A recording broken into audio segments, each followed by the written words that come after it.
First, thank you for being here. For the members of the media that are here in the room with us today, we appreciate you coming out for this to hopefully shed some light onto this story.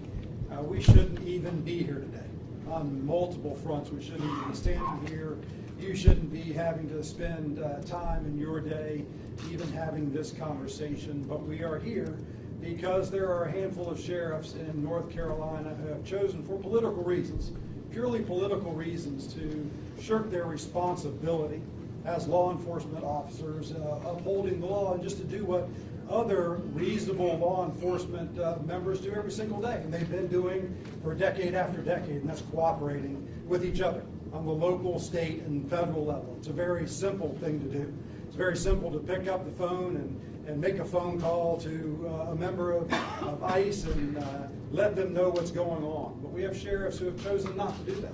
And so that's why we're here today, because of just a few sheriffs. There's sheriffs behind me that uphold the law and they want to keep criminals off the streets. And that's what we're talking about today. We're talking about dangerous criminals being let back out into our communities.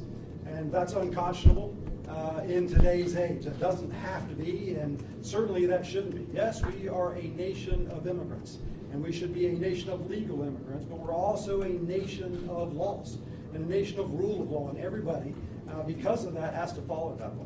The second reason that you're here and you shouldn't be here is because the General Assembly passed a very simple bill.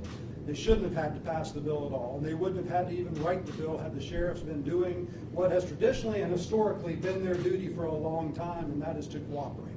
But they've chosen not to do that, so the General Assembly had to pass a bill to say that the sheriffs have to cooperate and to make sure that we keep our communities safe. And because they passed that bill and the governor decided to veto that bill, our communities remain unsafe. And that's why we're here. And we're here to let you know that there are real victims. Our angel families are proof of that. They've shared their stories already with you multiple times. And so please, as you're writing your stories for this evening's paper or this evening's news, and you want to tell your communities what's going on with this situation, please think carefully about the words that you use. Many of you are going to be struggling. Try to not to use words like illegal and alien and words like criminal and rapist and murder and child sex offender. But if we have tens of thousands of children in our state, tens of thousands of children in our state that have been victims of these violent criminals already, you have a lifetime.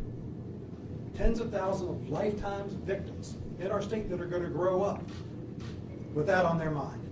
And that's just unconscionable. We shouldn't be dealing with that in the state right now. We shouldn't be dealing with this here. But I'm thankful for our members of our law enforcement that do cooperate. I'm thankful for our members of our federal ICE agency. I'm thankful for Homeland Security and for certainly for the members of our General Assembly and our Congress who want to make this right. So for the responsibility of the media, please, I beg you to get this story right. To let your communities know the truth about what's going on, and specifically with the sheriffs in these communities and what they're doing to keep our communities from being safe. So thank you for being here, and thanks for telling the story. At this time, we will open it up for questions. If you have questions, please direct to whom you would like to address the question. So the floor is now open.